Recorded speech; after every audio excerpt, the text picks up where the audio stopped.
The letter trembled in Theodora Crawford's hands as she stood on the wooden platform at the St. George, Utah train station, her heart hammering so violently she thought it might burst through her ribcage.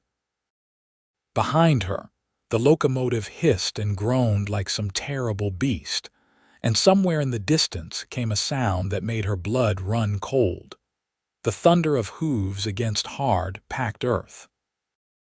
She had traveled nearly 2,000 miles from Philadelphia to escape her creditors and her late father's gambling debts, only to find herself in a land where horses seemed to outnumber people 10 to 1. The year was 1884, and the Utah Territory had only recently begun to shed its wildest edges, though St. George still carried the dust and determination of frontier life. Theodora clutched her worn carpetbag tighter, her other hand smoothing the wrinkled advertisement she had answered 3 months prior. Rancher seeks respectable woman for marriage. Must be hardy, willing to work, and ready for frontier life. The words had seemed like salvation when she read them in the Philadelphia Inquirer, sitting in her boarding house room with an eviction notice on her lap. Now, standing in the blazing September heat with red rock cliffs looming in every direction, she wondered if she had made a terrible mistake. "Miss Crawford," the voice was deep, roughened by wind and sun, and when Theodora turned, she had to tilt her head back to meet the speaker's eyes. The man was tall, well over 6 feet, with broad shoulders that strained against a work-worn cotton shirt. His face was tanned to the color of saddle leather, with lines around his eyes that spoke of squinting into harsh sunlight. Those eyes were a startling blue-green, like the turquoise jewelry she had seen in a shop window in town. His dark brown hair was slightly too long, curling at his collar, and a day's worth of stubble shadowed his strong jaw. "Yes," Theodora managed, her voice barely above a whisper. "I am she. Ezra Zimmerman." He removed his hat, revealing more of that unruly hair. "I apologize for not cleaning up more. We had trouble with a fence line this morning, and I wanted to be sure I met your train." His gaze traveled over her, not lecherous but assessing, and she wondered what he saw. She knew she was not a beauty, with her too sharp features and her brown hair that refused to hold a curl. Her traveling dress was threadbare at the cuffs, mended more times than she could count. "I appreciate your punctuality, Mr. Zimmerman." Theodora tried to inject some warmth into her tone, but fear had her locked in its grip. Over Ezra's shoulder, she could see horses tied to a hitching post, their massive bodies shifting, tails swishing. Even from this distance, they seemed enormous, powerful, and utterly terrifying. Ezra followed her gaze and then looked back at her, something shifting in his expression. "The ranch is about 5 miles outside town. I brought the wagon instead of riding, figured you would have luggage." He gestured to a buckboard wagon hitched to 2 enormous bay horses. Theodora's stomach dropped. "I see." "Is something wrong, Miss Crawford?" She could lie, she supposed. She could pretend everything was fine and hope that somehow her fear would magically disappear. But the horses were already pawing at the ground, their hooves striking the packed earth with sounds like gunshots, and her hands had begun to shake so badly she nearly dropped her bag. "I must confess something, Mr. Zimmerman." The words came out in a rush. "I am not fond of horses. In fact, I am quite afraid of them." Ezra's eyebrows rose. "Afraid of horses? How afraid?" "Very afraid." Theodora swallowed hard. "Terrified, actually. There was an accident when I was a child. A runaway carriage horse. My mother was killed." The words hung in the air between them, heavy with old grief. Theodora watched Ezra's face, waiting for anger or dismissal. He would surely send her back on the next train. What use was a rancher's wife who could not even approach the animals that made ranch life possible? But instead of anger, Ezra's expression softened. "I am deeply sorry for your loss, Miss Crawford. That must have been terrible for you." He paused, considering. "How did you manage to get here from Philadelphia if you are afraid of horses?" "The train," Theodora said quietly. "And in Philadelphia, I walked everywhere I needed to go. I planned my routes carefully to avoid the stables and the carriage houses." Ezra was quiet for a long moment, and Theodora braced herself for rejection. Then he set his hat back on his head and looked at her directly. "Well, Miss Crawford, I will not lie to you. Horses are a part of life out here. The ranch covers 1,500 acres and we run cattle. There is no way around horses if you want to live this life." He paused. "But I also do not believe in giving up on people just because they are afraid of something. If you are willing to try, I am willing to teach you." Theodora stared at him, certain she had misheard. "You would still want to marry me, even knowing this?" "I did not ask you to travel 2,000 miles to turn you away the moment you arrived," Ezra said.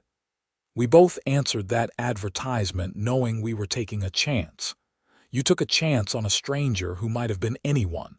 I took a chance on a woman I had never met. Seems to me we ought to at least give each other a fair shot." Something in Theodora's chest loosened slightly. "That is very kind of you, Mr. Zimmerman." "Ezra," he corrected. "If we are going to be married, you should call me Ezra." He picked up her carpet bag. "Now, I know the wagon is pulled by horses, but I promise you they are the gentlest creatures on the ranch.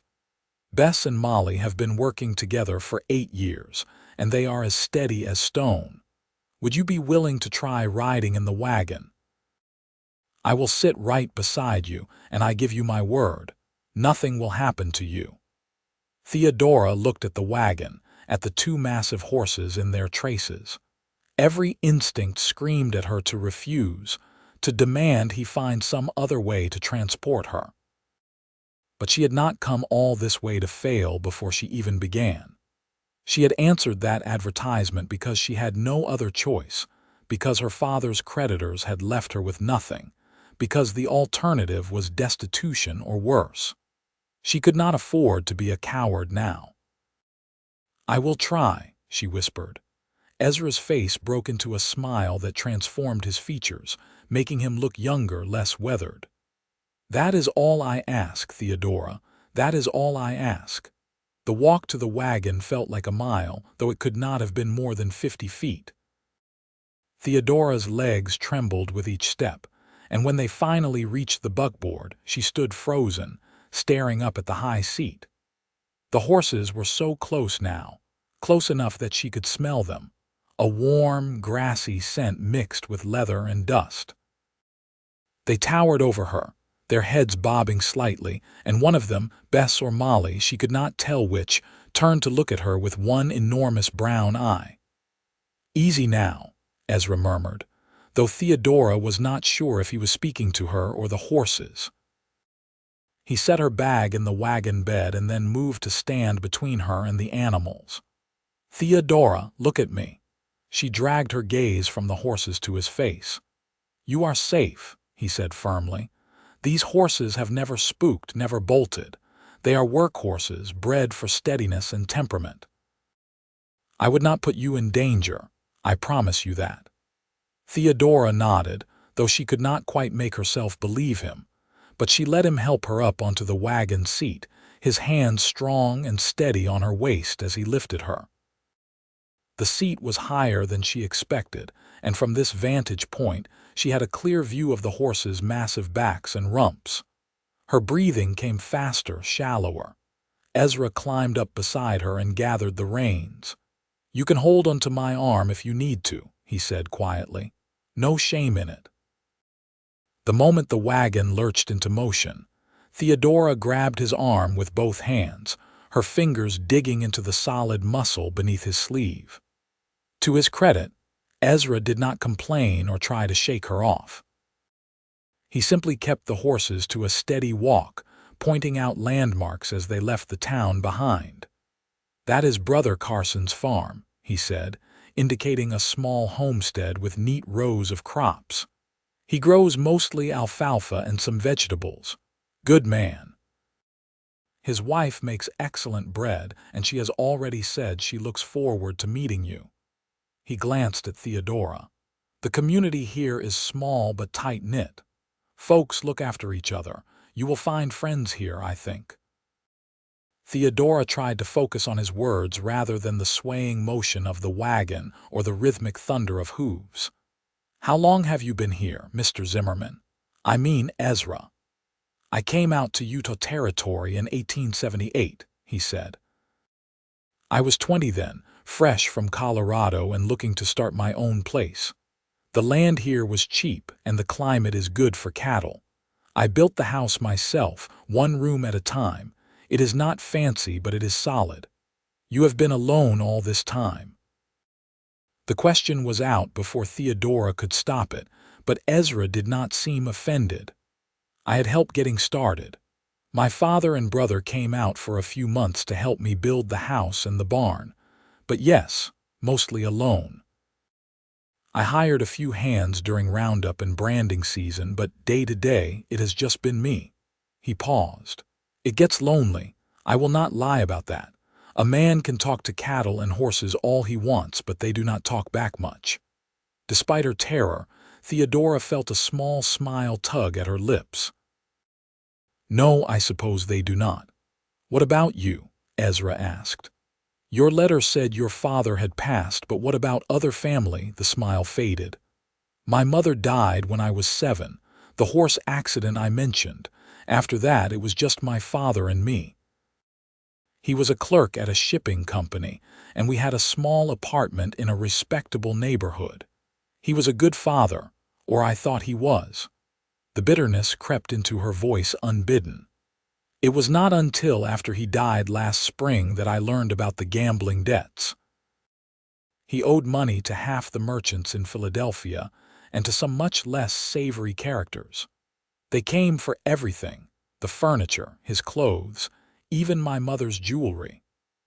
I was left with nothing but my own belongings and a pile of bills I could never hope to pay. That must have been hard, Ezra said quietly. Losing your father and then finding out about the debts. It was, Theodora admitted. I felt betrayed, angry, lost. I tried to find work, but positions for respectable women are scarce and the pay is barely enough to survive. I was facing eviction when I saw your advertisement. It seemed like providence, or desperation, Ezra said, but not unkindly. That too, Theodora agreed. She realized she had loosened her death grip on his arm slightly. The wagon was still moving, the horses still terrifyingly large and powerful, but Ezra's steady presence beside her, and his calm voice made it almost bearable. The landscape around them was unlike anything Theodora had ever seen. Red rock formations rose from the earth like ancient monuments, their surfaces carved and weathered by wind and time. Scrub, brush, and juniper trees dotted the sandy soil, and in the distance, mountains rose purple and hazy against the brilliant blue sky. The sun beat down mercilessly, and Theodora was grateful for her bonnet, though she could feel sweat trickling down her back. It is different from Philadelphia, Ezra observed, following her gaze. Some people find it harsh, but I find it beautiful in its own way. Especially in the evening when the sun sets and turns all those rocks to fire. It is very open, Theodora said carefully, very exposed. That bothers some people, Ezra acknowledged, but I like being able to see for miles, makes me feel free somehow. They rode in companionable silence for a while, and gradually Theodora's breathing steadied. She still gripped Ezra's arm, but not with the same desperate intensity. She began to notice details beyond her fear, the way Ezra's hands were confident but gentle on the reins, the way he kept the horses to an easy pace, the way he pointed out a hawk circling overhead or a jackrabbit bounding through the brush. There, Ezra said finally, pointing ahead. The ranch. Theodora looked where he indicated, and saw a collection of buildings nestled in a small valley between red rock hills. The house was simple but well built, a single-story structure of wood and stone with a covered porch across the front. Beside it stood a large barn, its red paint slightly faded, and several smaller outbuildings. A windmill turned slowly in the breeze, its blades catching the sunlight. Behind the buildings, she could see the dark shapes of cattle grazing on scrubby rangeland. "It is lovely," Theodora said, and meant it. There was something solid and reassuring about the place, something that spoke of hard work and perseverance. "I hope you will think so after you have been here a while," Ezra said. "Ranch life is not easy. The work is hard and the isolation can wear on people. But it is a good life, I think. An honest life." As they drew closer, Theodora saw more details. A vegetable garden near the house, though it looked somewhat neglected. Chickens scratching in a pen. A few shade trees that must have been carefully cultivated. The house had real glass windows, not just shutters, and the porch looked like a pleasant place to sit in the evening. Ezra brought the wagon to a halt near the house and set the brake. "Here we are," he said. "Home." Theodora looked down at the ground, which seemed very far away, and then at the horses. Now that they had stopped, the animals seemed even larger, their muscles rippling beneath their hides as they shifted their weight. One of them shook its head, making the harness jingle, and Theodora flinched. "Let me come around and help you down," Ezra said. He jumped down from the wagon with easy grace and came around to her side, reaching up to offer his hands. "I have got you.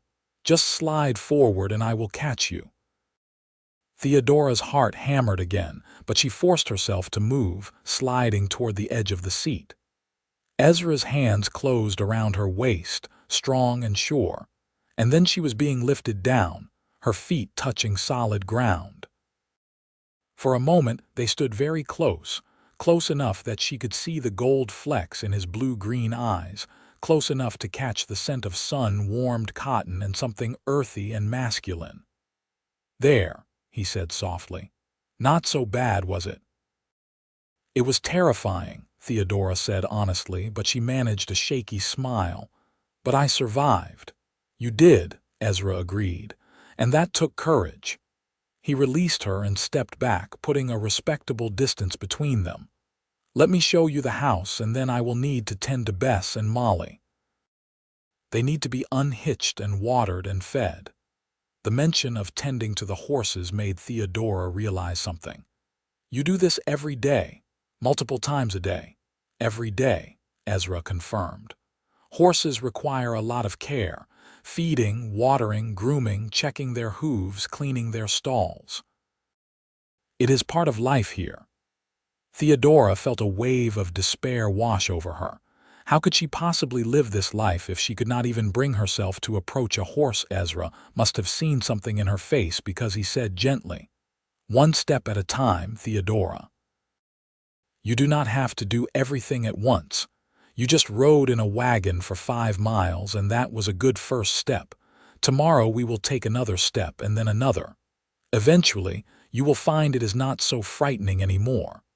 "How can you be sure?" Theodora asked. "Because I have seen it happen before," Ezra said. "I had a hired hand once who was terrified of cattle.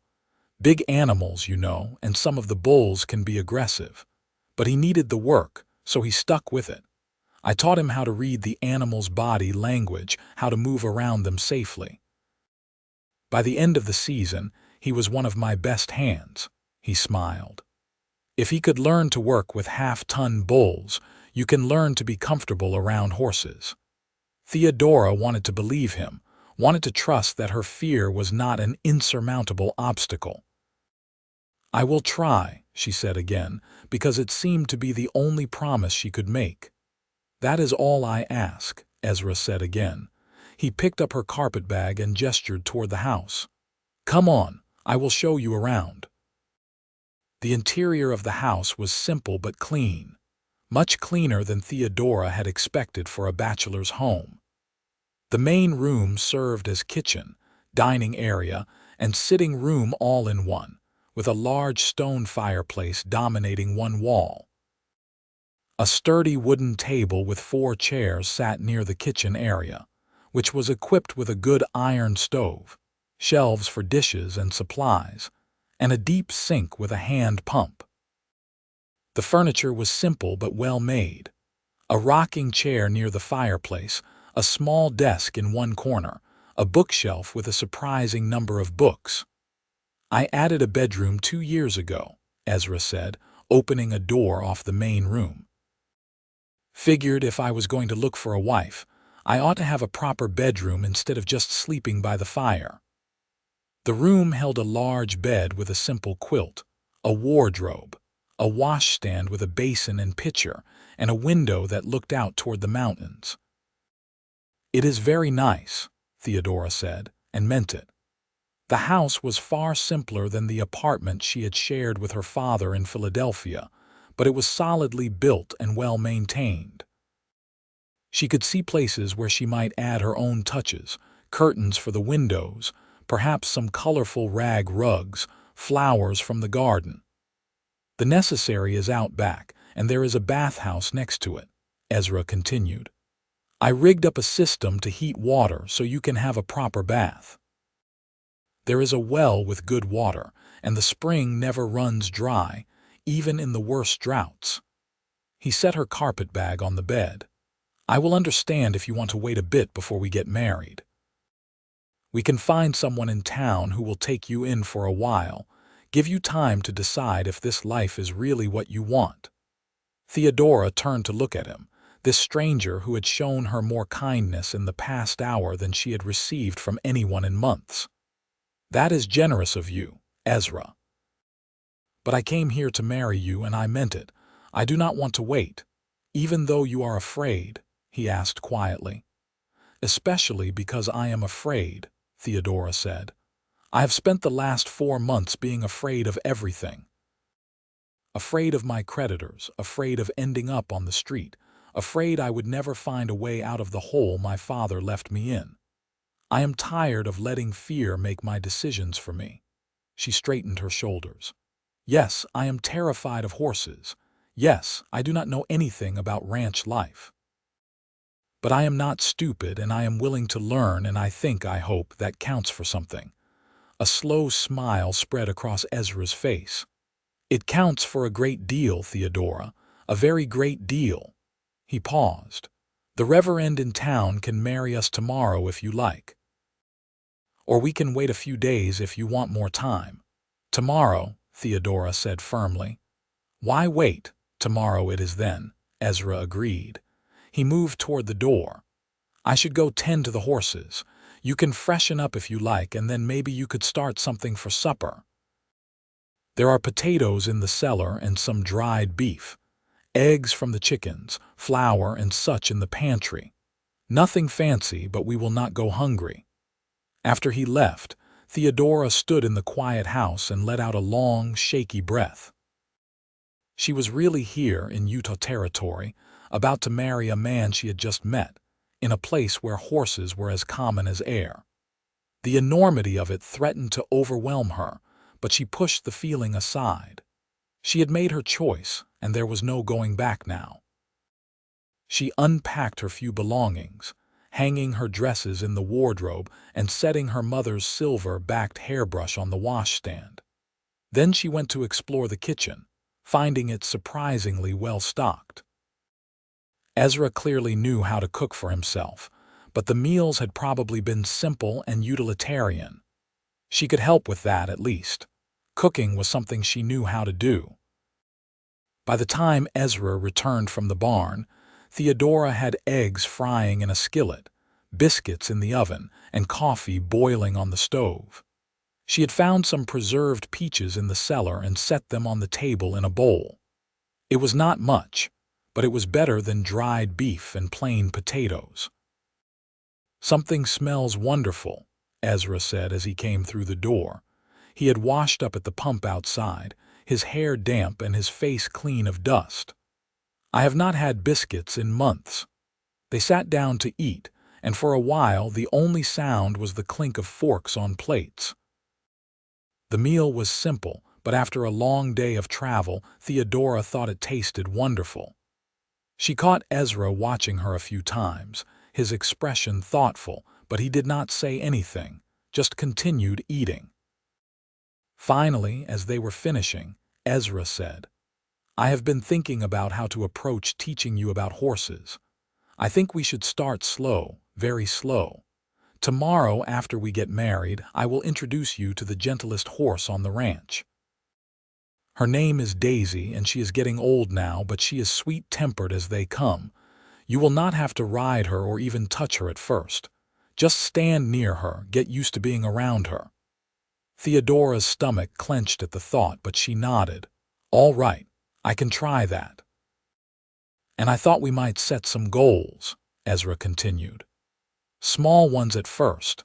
Maybe in a week or two you could try touching Daisy, then perhaps feeding her a carrot or an apple. Eventually, we will work up to you being able to brush her and then maybe lead her around the paddock. No rush, no pressure, just steady progress. And riding?" Theodora asked, her voice barely above a whisper. "That will come much later," Ezra assured her. "Maybe months from now, maybe longer. We will take as much time as you need." "You are being very patient with me," Theodora said. "I am not sure I deserve it." "Everyone deserves patience when they are dealing with fear," Ezra said quietly. "And everyone deserves a chance to overcome what scares them." That night, Theodora lay in the big bed in the bedroom, staring up at the ceiling while Ezra settled himself on a bedroll by the fireplace in the main room. He had insisted she take the bedroom, saying it would not be proper to share a bed before they were married. Theodora appreciated the courtesy, even as she felt a flutter of nervousness about what would happen after they were married. She heard the sounds of the ranch settling for the night, the distant lowing of cattle, the creak of wood cooling after the heat of the day, and somewhere, the soft nicker of a horse. The sound made her tense, even though she knew the animals were safely in the barn or paddock far from the house. Sleep was a long time coming. The next morning dawned clear and bright, with the promise of another hot day. Theodora dressed in her best dress, a dove gray cotton with simple white trim. It was not a proper wedding dress, but it was the nicest thing she owned. She brushed her hair until it shone and pinned it up carefully, studying her reflection in the small mirror above the washstand. Her face looked pale, her dark eyes too large in her thin face, but there was a determined set to her jaw that had not been there a few days ago. When she emerged from the bedroom, she found Ezra already dressed in clean trousers and a white shirt, his hair neatly combed, his jaw freshly shaven. He looked different like this, younger and less weathered, though the sun had left its permanent mark on his skin. "You look beautiful," he said simply, and Theodora felt heat rise in her cheeks. "Thank you. You look very handsome yourself." They ate a quick breakfast, neither of them very hungry, and then Ezra hitched Bess and Molly to the wagon again. Theodora steeled herself for the ride, and this time it was marginally easier. She still held tightly to Ezra's arm, but her breathing stayed more even, and she was able to look around more, taking in the landscape in the morning light, the church in St. George was a modest wooden structure with a simple cross on the roof. The Reverend, a kindly older man named Reverend Hartley, greeted them warmly and did not seem at all surprised by their sudden appearance. "I marry a fair number of mail-order couples," he said with a smile. "It has become quite common out here in the territories. Nothing to be ashamed of. Practical, really, and the good Lord cares more about the commitment you make to each other than how you came to meet." The ceremony was brief and simple. Theodora and Ezra stood before the altar, the morning sun streaming through the windows, and exchanged vows that felt both surreal and deeply significant. When Reverend Hartley pronounced them man and wife, Ezra leaned down and pressed a gentle kiss to Theodora's lips. It was her first kiss, and it was over almost before it began, but it left her feeling warm and slightly dizzy. They signed the marriage certificate, and Ezra paid the reverend his fee, and then they were back outside in the bright sunlight, married. "Well, Mrs. Zimmerman," Ezra said, offering her his arm. "Shall we go home, Mrs. Zimmerman?" The name felt foreign but also exciting, a new identity to replace the old. "Yes," Theodora said. "Let us go home." The ride back to the ranch felt different somehow. Perhaps it was knowing that she was now truly committed, that this was her home and Ezra was her husband. Perhaps it was simply that the morning light made everything seem less frightening. Either way, Theodora found herself relaxing slightly, her grip on Ezra's arm loosening. "What made you decide to advertise for a wife?" she asked as they drove. "Surely there were women in the area who would have been interested." Ezra was quiet for a moment. "There are not as many unmarried women as you might think out here," he said finally. "The ratio is still heavily weighted toward men. And the ones who are here, well, most of them have their pick of suitors. They tend to choose men who are more established, who have bigger ranches or businesses in town." He glanced at her. "I am not poor, but I am not rich either. I have a working ranch that provides a decent living, but it is not impressive enough to turn heads." "That seems very shallow," Theodora said. "It is practical," Ezra corrected. "People out here have to be practical. A woman wants to know that her husband can provide for her and any children they might have. My ranch is solid, but it is small. I run maybe 300 head of cattle, and that is in a good year. Some of the other ranchers have thousands." He shrugged. "So I figured I would look elsewhere for a wife, cast a wider net, so to speak." "And were there many responses?" Theodora asked, curious despite herself. "A few," Ezra admitted. "But yours was the one that stood out. You were honest in your letter. You did not try to make yourself sound like something you were not. You said you needed a fresh start, that you were willing to work hard, that you wanted a partner, not a caretaker. I appreciated that." Theodora remembered the letter she had written, sitting at the rickety table in her boarding house room trying to find the right words. "I was terrified sending that letter. I kept thinking you would take one look and decide I was not what you wanted." "I could say the same," Ezra said. "It takes courage to open yourself up to a stranger like that, for both of us." When they reached the ranch, Ezra helped Theodora down from the wagon and then turned to the horses. "I need to take care of Bess and Molly," he said. "This would be a good time for you to meet Daisy if you are willing." "No pressure, but I think it might help." Theodora's first instinct was to refuse, to retreat to the safety of the house. But she had promised to try, and Ezra had been nothing but patient and kind. "All right," she said, though her voice shook. "I will try." Ezra's face lit up with a warm smile. "That is my girl." He led her around the side of the barn to a small paddock where a single horse stood in the shade of a ramada. The horse was a pretty palomino, golden-colored with a white mane and tail. She was smaller than the draft horses that pulled the wagon, with a more refined build and gentle eyes. "This is Daisy," Ezra said softly. "She is 23 years old, which is quite old for a horse. I have had her since I came to Utah. She was my first horse, the one I learned to really ride on. Now she is mostly retired. I let her out in the pasture sometimes, but mostly she just enjoys the shade and good meals." Daisy stood perhaps 30 feet away, and that felt too close to Theodora. Her heart began to race, and her palms grew damp. The horse was not doing anything threatening, just standing there, but all Theodora could see was the size of the animal, the power in those legs, the danger those hooves represented. "I cannot," she gasped, taking a step back. "I am sorry, Ezra, I just cannot." "That is all right," Ezra said immediately, moving to stand beside her. You do not have to do anything you are not ready for, but just look at her for a minute. Really look. Do you see how her head is down, how her eyes are half closed?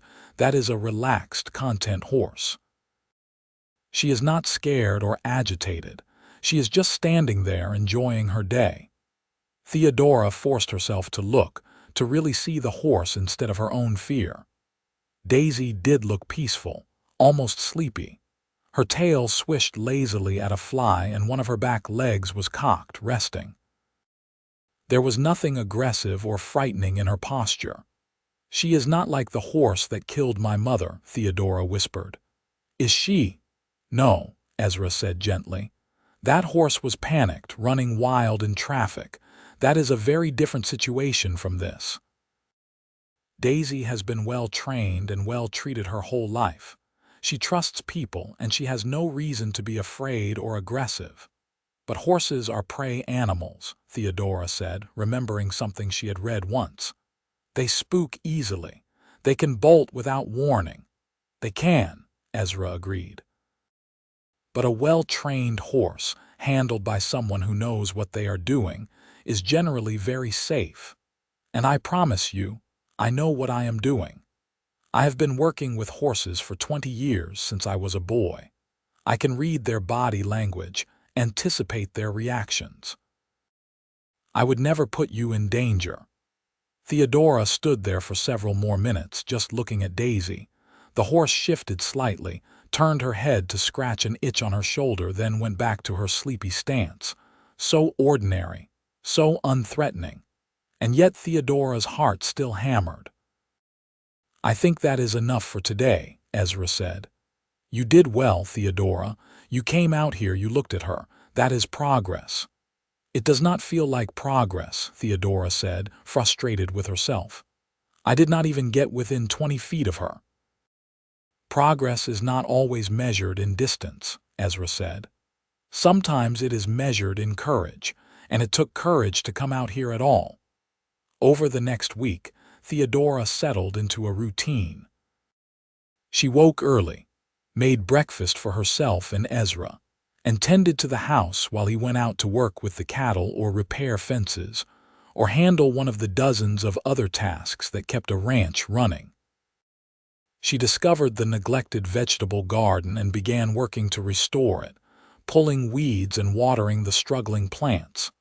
She fed the chickens and gathered eggs, baked bread, and did laundry in the big copper tub behind the house. And every afternoon, Ezra took her out to Daisy's paddock. The first few days, Theodora could not bring herself to get any closer.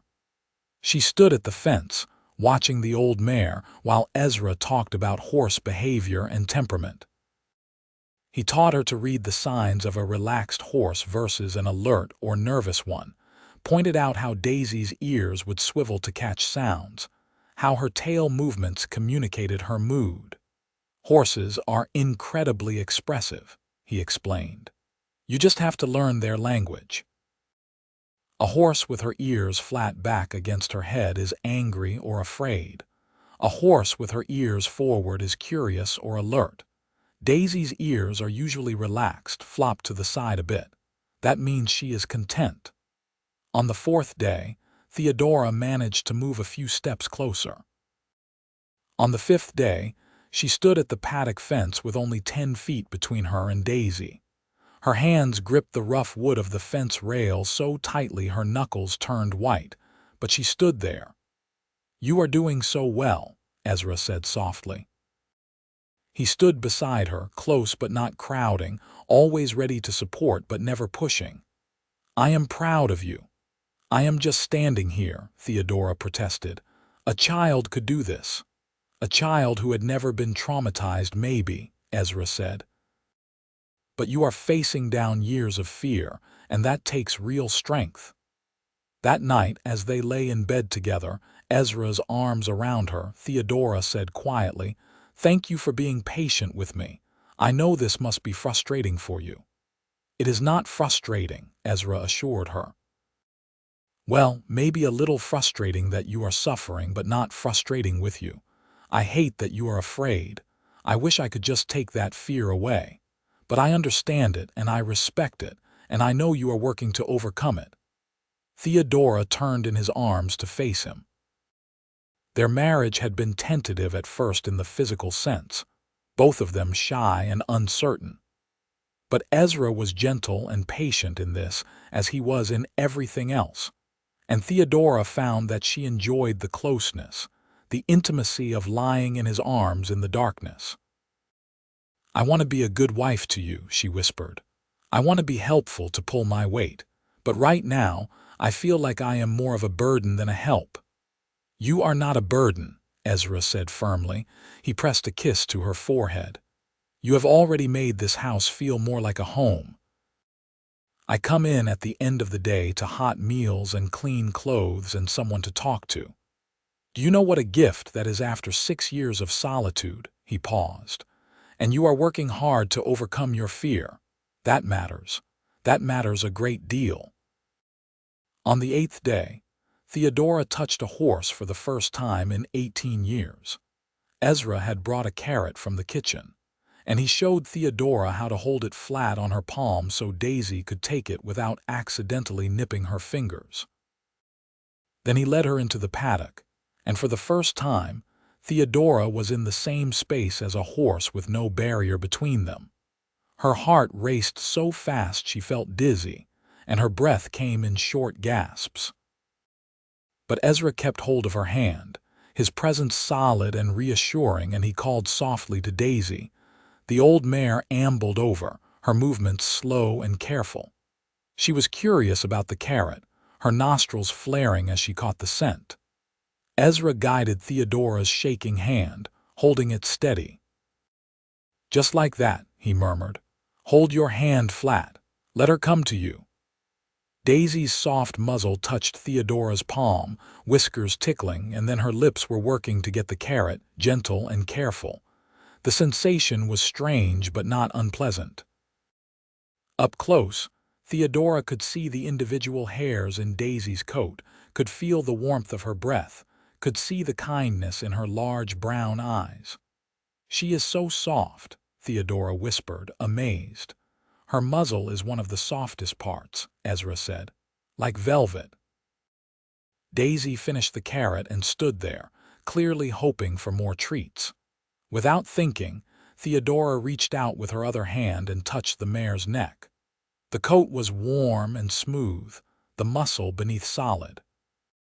Daisy did not move, just stood there, and Theodora felt something shift inside her.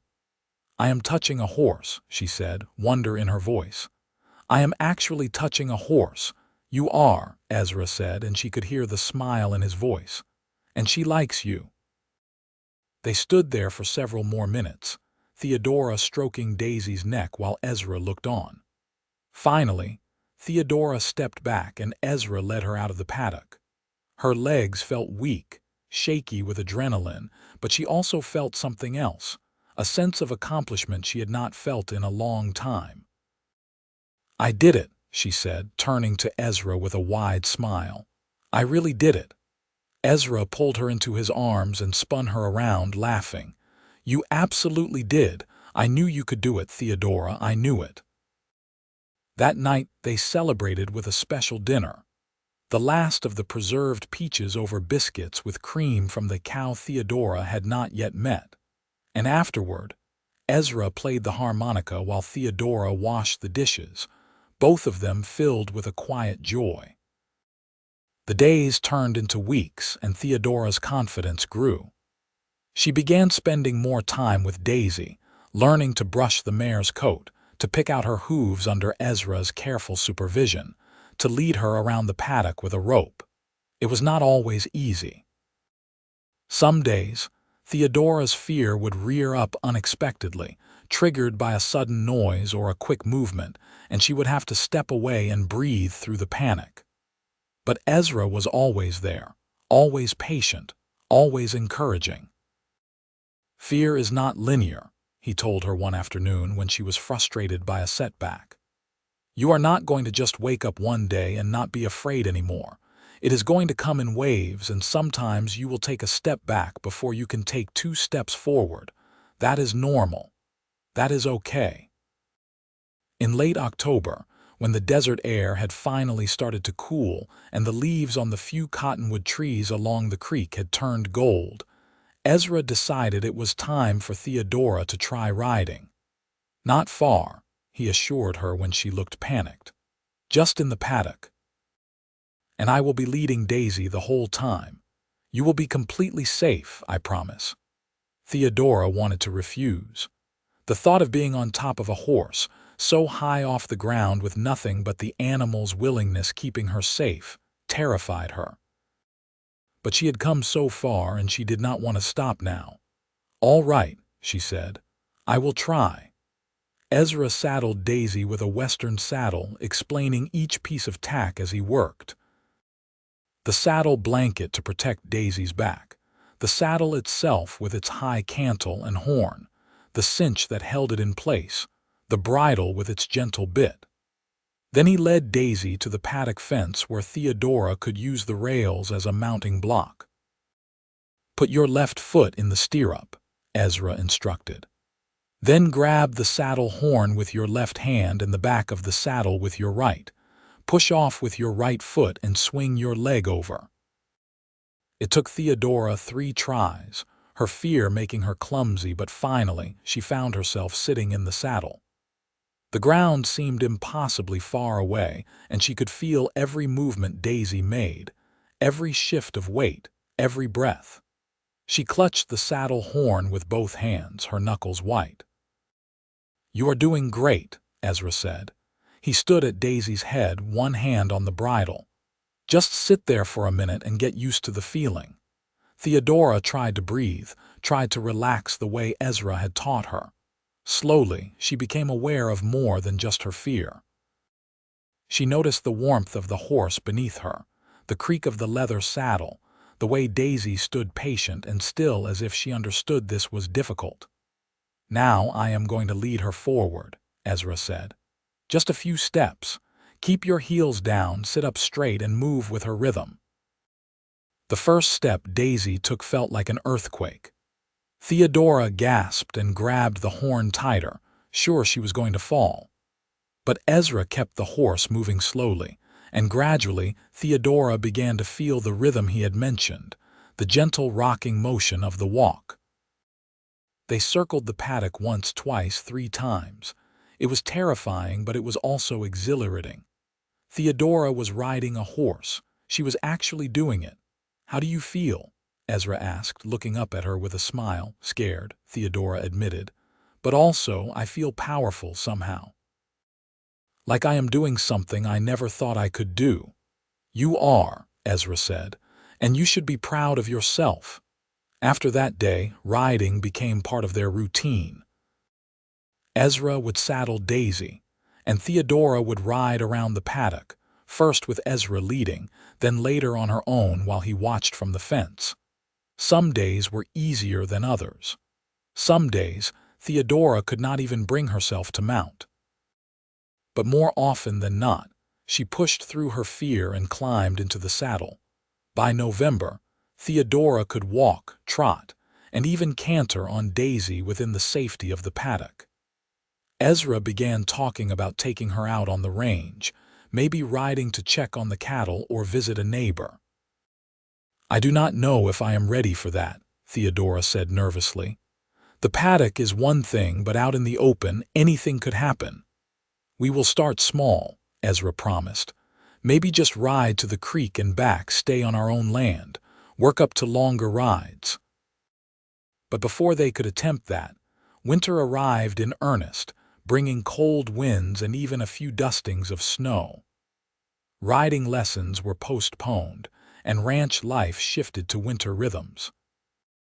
There were still cattle to tend and animals to feed, but many of the outdoor tasks were curtailed by the weather. Theodora found herself spending more time in the house, sewing and mending, cooking, and planning for the spring garden. She had written to the few friends she had left in Philadelphia, telling them about her new life, and their responses had been mixed. Some were scandalized that she had married a stranger, others envious of her adventure, but all of them seemed to think she was incredibly brave. Theodora did not feel brave. She felt like someone who had been terrified and desperate and had somehow stumbled into a good situation. Because despite her ongoing fear of horses, despite the hardness of ranch life, despite the isolation, she was happy. Ezra was a good man, kind and patient and hardworking. He treated her with respect and affection, and as the months passed, Theodora found herself falling in love with him. It happened gradually, not a sudden revelation but a slow accumulation of moments. The way he always made sure she had the best portion of meat at dinner. The way he played his harmonica in the evenings while she sewed. The way he held her at night, his body warm and solid beside hers. The way he never lost patience with her fear, never made her feel weak or foolish.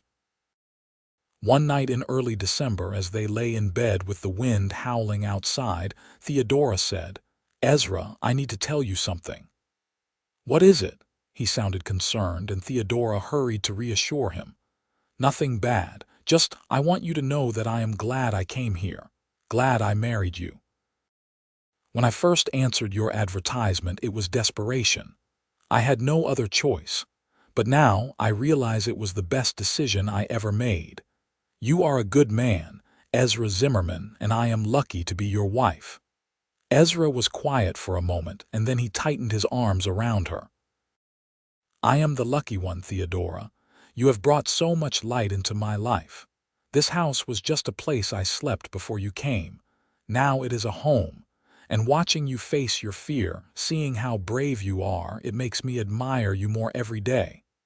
"I love you," Theodora whispered. She had not planned to say it, but once the words were out, she knew they were true. "I love you too," Ezra said, his voice rough with emotion. "I have loved you for a while now, but I was afraid to say it, afraid you might not feel the same." "I do," Theodora said. "I really do." They made love that night with a new tenderness, a new depth of feeling, and afterward, Theodora lay in Ezra's arms and felt a peace she had not known since her mother died. Winter passed slowly, as it does in the desert, cold but relatively mild compared to the winters Theodora had known in Philadelphia. By early spring, the land was coming back to life, and Theodora was eager to resume her riding lessons. "I want to try riding out on the range," she told Ezra one morning in March. "I want to see the ranch, all of it, the way you see it." Ezra's face lit up. "Are you sure you are ready?" "I think so," Theodora said. "I am still afraid. I do not think that will ever completely go away. But I do not want fear to limit me anymore.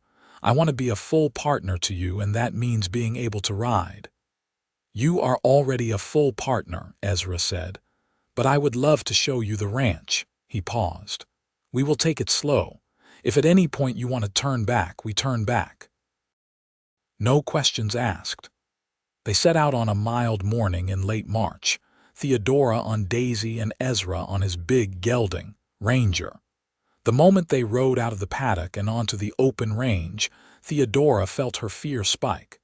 There were no fences here, nothing to contain the horses if they decided to bolt. The landscape stretched out endlessly in all directions, beautiful but also vast and uncontrolled. "You are all right," Ezra said, keeping Ranger close to Daisy. "Just breathe. Remember what you have learned." Theodora focused on her breathing, on the feel of Daisy beneath her. The old mare was steady as ever, her pace slow and easy.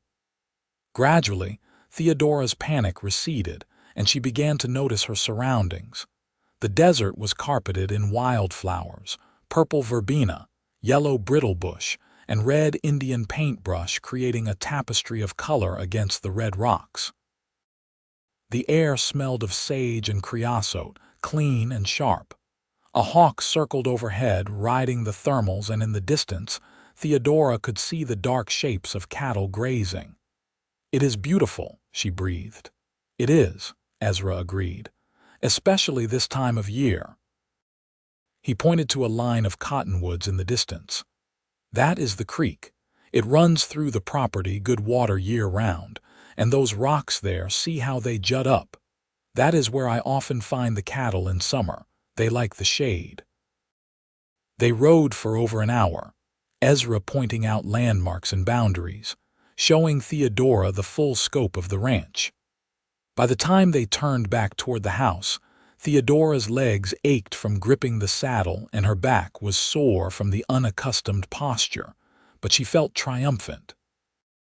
"I did it," she said as they dismounted in the barn. "I rode all over the ranch and I did not panic, not really." "You did more than that," Ezra said, pulling her into his arms.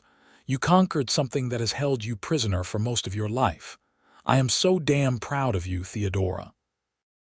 That night, Theodora wrote a letter to her old friend Margaret in Philadelphia, telling her about the ride. "I have done something I never thought possible," she wrote. "I have learned to trust again.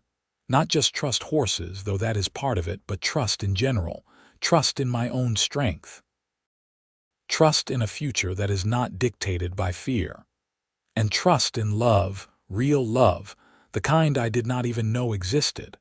As spring turned to summer, Theodora became more and more comfortable on horseback. She helped Ezra move cattle from one pasture to another, rode into town for supplies, even helped with the spring branding, though she still stayed away from the actual branding irons and the chaos of the cattle. She also discovered that she enjoyed riding for its own sake. Some afternoons, when the work was done, she would saddle Daisy and ride out to her favorite spot, a little rise overlooking the creek where she could sit and watch the sunset turn the red rocks to flame. It was in these moments that she felt most at peace, most herself. In July, Theodora realized she was pregnant. She had suspected for a few weeks, but when she finally confirmed it with the doctor in town, she felt a mixture of joy and terror. A baby. She was going to be a mother, she told Ezra that evening as they sat on the porch watching the stars come out. "I have news," she said, trying to keep her voice steady. "We are going to have a baby." Ezra turned to stare at her, his eyes wide. "A baby, truly, truly," Theodora confirmed. "The doctor says probably late January or early February." For a moment, Ezra was silent, and Theodora worried he was not happy about it. But then he let out a whoop of joy and swept her into his arms, spinning her around until she was dizzy and laughing. "We are having a baby," he shouted to the night sky. "Theodora, this is the best news, the very best news. You are happy then?" Theodora asked, though the answer was obvious. "Happy. I am over the moon." Ezra set her down gently, his hands cradling her face. "You are going to be a wonderful mother, and we are going to have a wonderful family." The pregnancy progressed smoothly, though Theodora was often tired and sometimes nauseous. She cut back on riding as her belly grew, but she still went out on Daisy for short rides when she felt up to it. Ezra fussed over her constantly, insisting she rest more, not lift anything heavy, eat plenty of good food.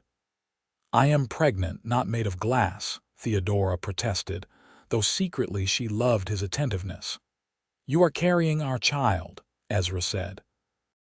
"That makes you the most precious thing in the world to me."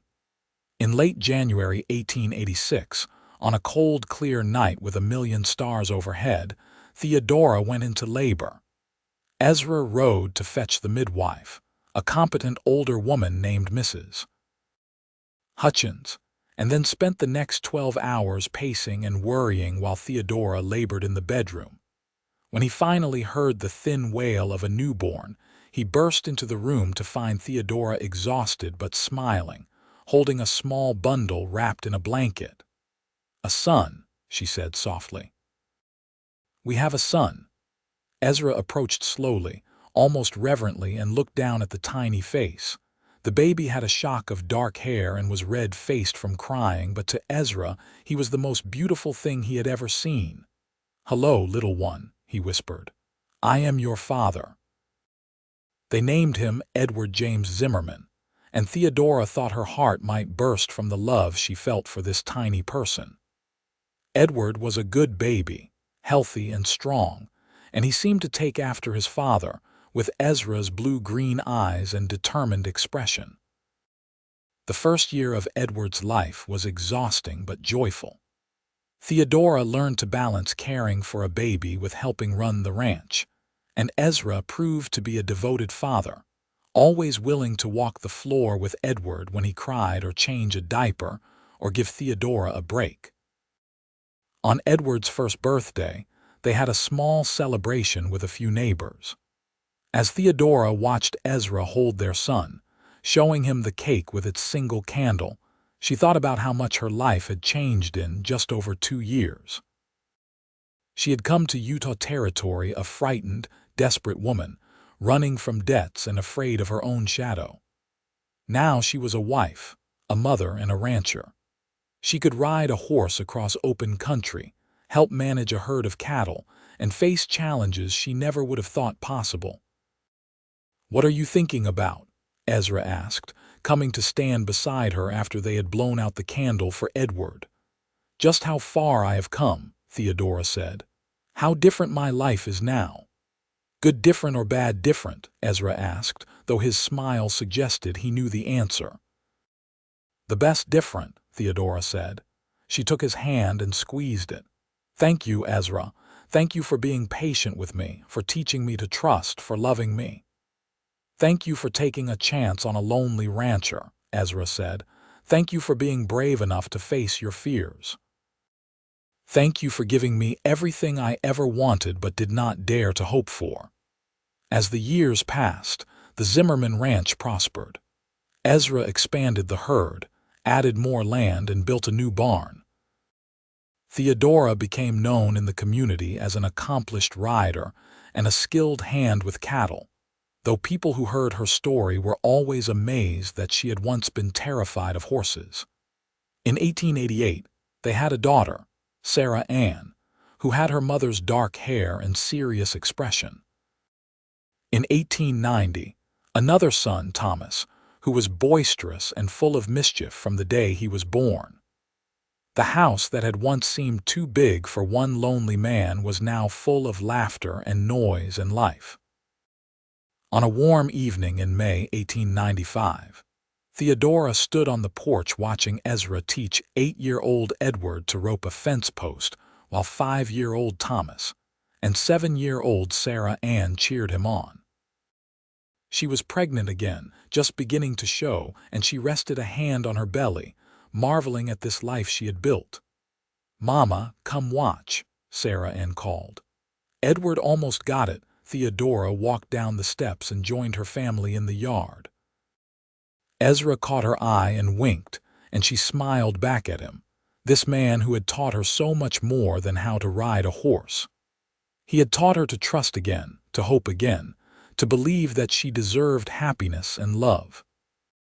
That night, after the children were in bed, Ezra and Theodora sat on the porch in their rocking chairs, watching the stars come out. Old Daisy had passed away 2 years ago at the age of 30, but they had gotten another gentle mare, Buttercup, who stood in the paddock near the barn, and sometimes Theodora still felt a pang of nostalgia for the horse that had helped her overcome her fear. "You ever regret it?" Ezra asked suddenly. "Coming out here, marrying a stranger, leaving everything you knew behind?" "Never," Theodora said without hesitation. "Not once. This life, this family, it is everything I ever wanted, even when I did not know I wanted it." "I feel the same," Ezra said. "I spent 6 years alone thinking that was just how my life was going to be. Then you showed up, scared to death but willing to try, and you changed everything." "We changed everything," Theodora corrected. "Together." In January 1896, Theodora gave birth to their 4th child, another daughter they named Margaret Rose. The house was chaotic with 4 children, but it was a good chaos, the kind that made Theodora grateful every single day for the chance she had taken so many years ago. Edward grew into a serious, hard-working boy who wanted to be just like his father. Sarah Ann was quieter, more thoughtful, with a love for books and learning that Theodora encouraged. Thomas was their wild child, always getting into scrapes and adventures, while baby Margaret was sweet-tempered and content. As the children grew, Theodora taught them all to ride, starting them young on the gentlest horses, teaching them the same lessons Ezra had taught her about reading body language, moving calmly and confidently, treating the animals with respect and care. She never forgot what it felt like to be afraid, and she was always patient with any fears her children expressed.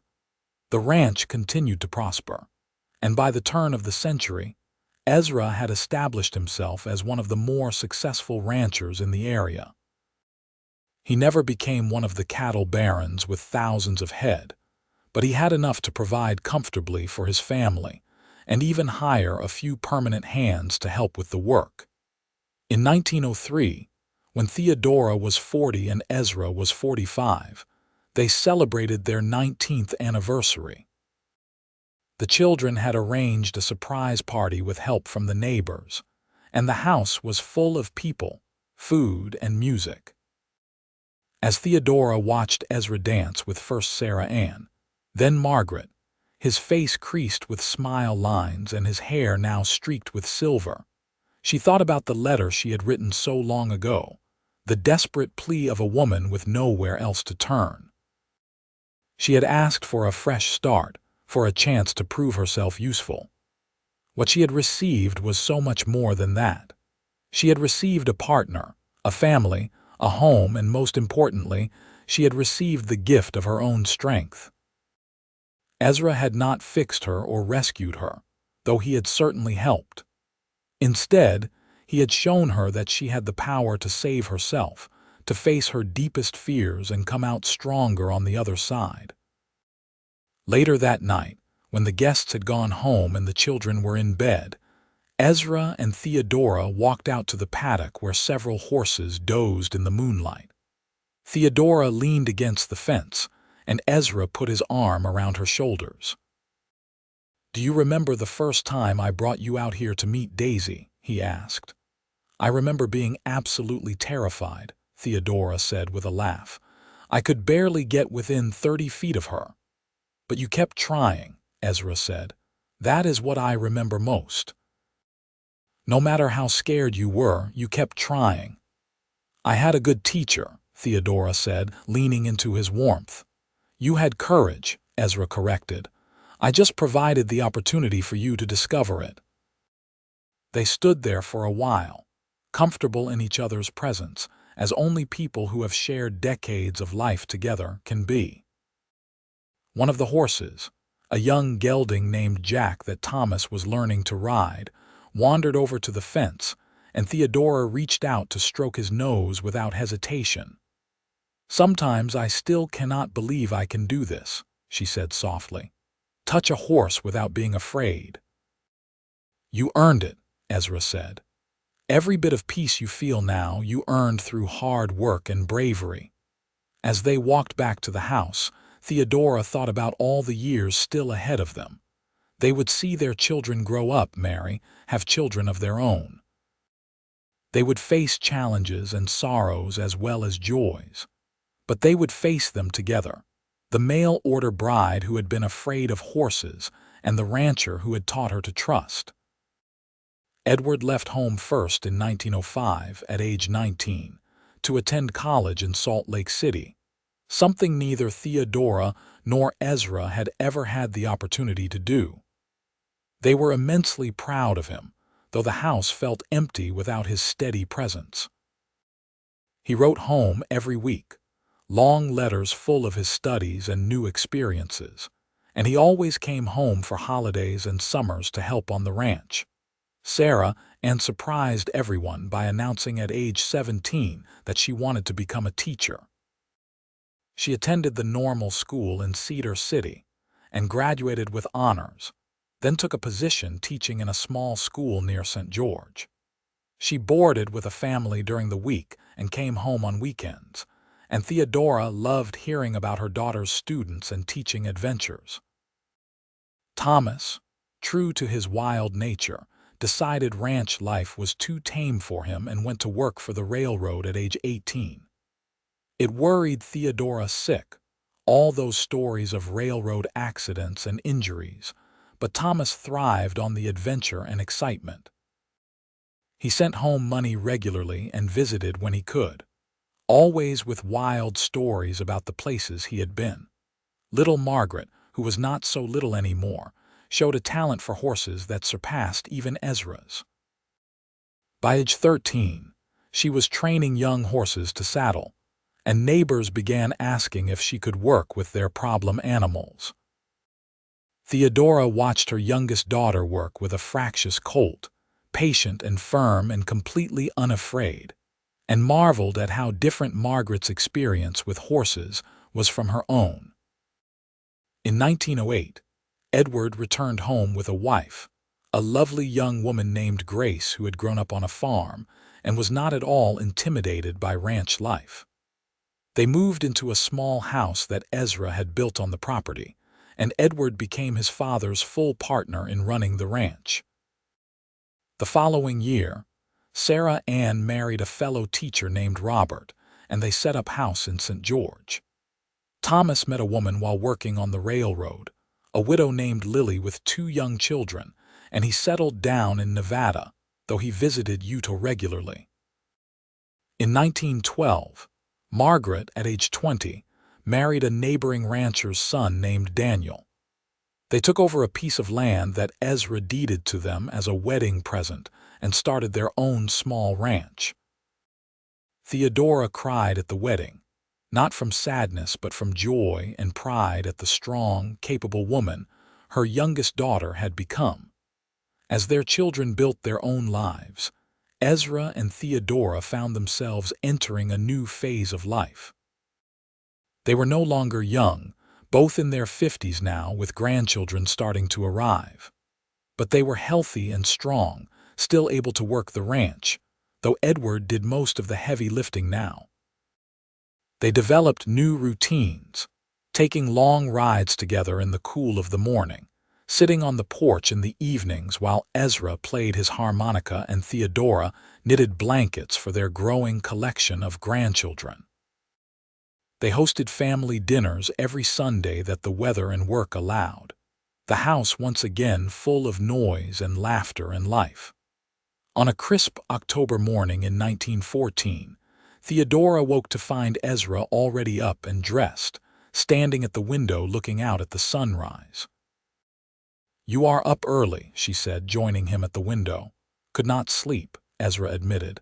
"I was thinking about everything, about how blessed we have been." "We have," Theodora agreed. She slipped her hand into his, their fingers interlacing automatically. 30 years, Ezra. 30 years since I stepped off that train, scared to death and not knowing what was going to happen. "Best day of my life," Ezra said. "The day you arrived. I did not know it then, but that was the day my real life began." "Mine too," Theodora said.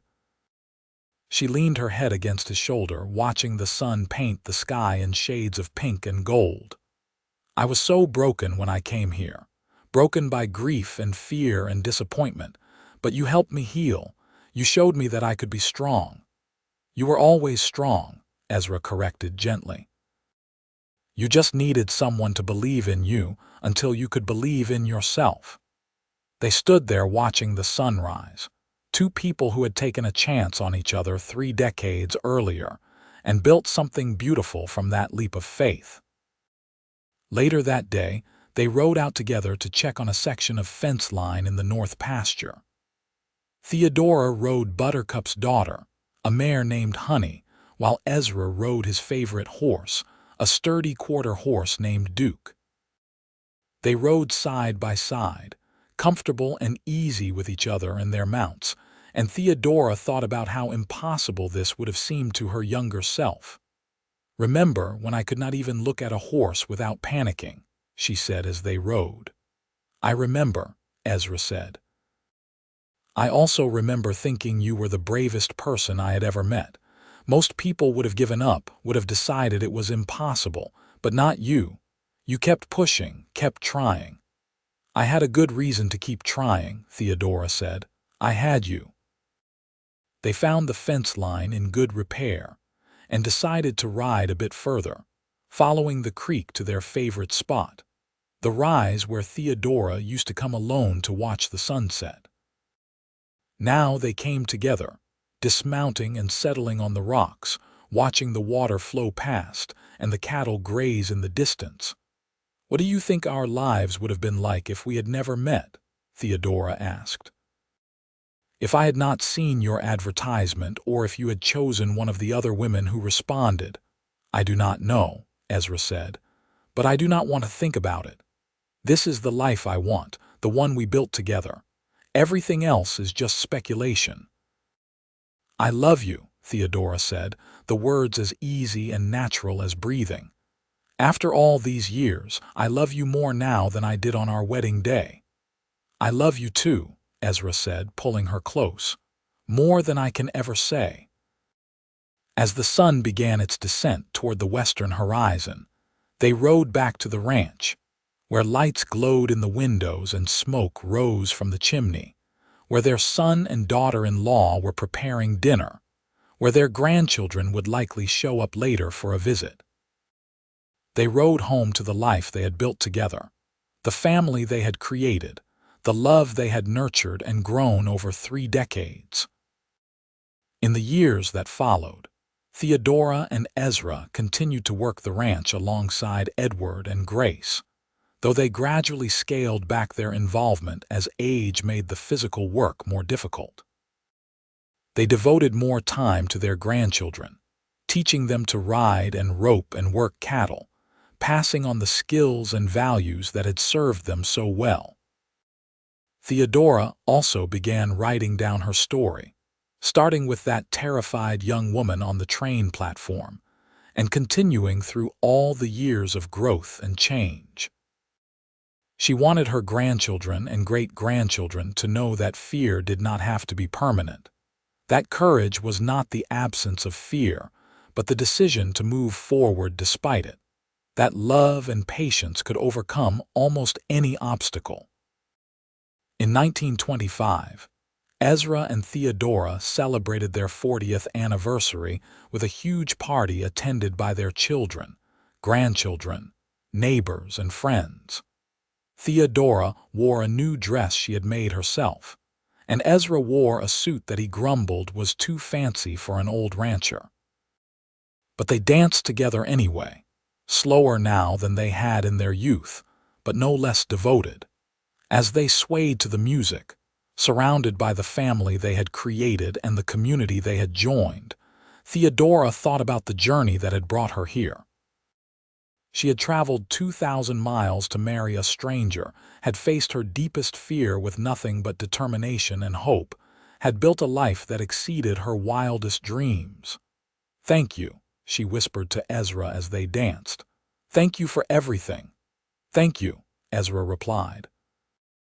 "For saying yes to a lonely rancher's advertisement, for being brave, for loving me, for giving me this life." They lived many more years together, seeing their grandchildren grow up and have children of their own, watching the ranch continue to prosper under Edward's management, maintaining their home and their love through all the ups and downs that life brought. When Ezra passed away peacefully in his sleep in 1932 at the age of 74, Theodora mourned him deeply, but with gratitude for the 47 years they had shared. She continued to live on the ranch, cared for by Edward and Grace and visited regularly by all her children and grandchildren.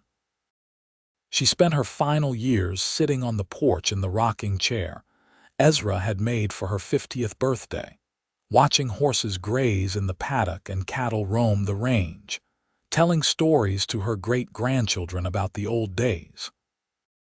She told them about their grandfather, about his patience and kindness and strength. She told them about coming to Utah as a frightened mail-order bride, and she always told them about Daisy, the gentle old mare who had helped her learn to trust again. Theodora passed away in 1936 at the age of 73, surrounded by family, at peace with the life she had lived. She was buried next to Ezra on a hill overlooking the ranch, where the red rocks glowed in the sunset, and the wind carried the scent of sage and the sound of cattle lowing in the distance. Her great-granddaughter, named Theodora in her honor, would later write a book about her great-grandmother's life, ensuring that the story of the mail-order bride who was afraid of horses and the rancher who taught her to ride and to trust would not be forgotten. It was a story about courage and love, about facing fear and finding strength, about two people who took a chance on each other and created something beautiful that lasted for generations. The Zimmerman Ranch continued to operate well into the 20th century, passed down through Edward and his children and grandchildren. But more than land or cattle or buildings, what Ezra and Theodora passed down was a legacy of love, perseverance, and the knowledge that fear could be overcome, that trust could be rebuilt, and that sometimes the greatest risks led to the greatest rewards. Their story became part of the family lore, told and retold at gatherings, a reminder that every person has the capacity for courage, every fear can be faced, and every life can be transformed by love and patience and the willingness to try. It was a story that began with a trembling woman on a train platform, afraid of horses and uncertain of her future, and it ended with generations of strong, capable people who carried forward the values that Ezra and Theodora had lived by: hard work, kindness, courage, and above all, love. The ranch house still stands today, lovingly maintained by Theodora and Ezra's descendants, and in the barn hangs a faded photograph of a young couple standing beside an old Palomino mare. The woman in the photo has one hand on the horse's neck and is smiling, though there is still a hint of nervousness in her eyes. The man stands beside her, his hand on her shoulder, looking at her with an expression of such love and pride that it transcends the years. Below the photograph is a small brass plaque that reads, "Theodora and Ezra Zimmerman with Daisy, 1885, the year she learned to trust." It is a reminder to all who see it that the greatest journeys are not measured in miles, but in the distances we travel within ourselves, in the fears we overcome, and in the love we find along the way.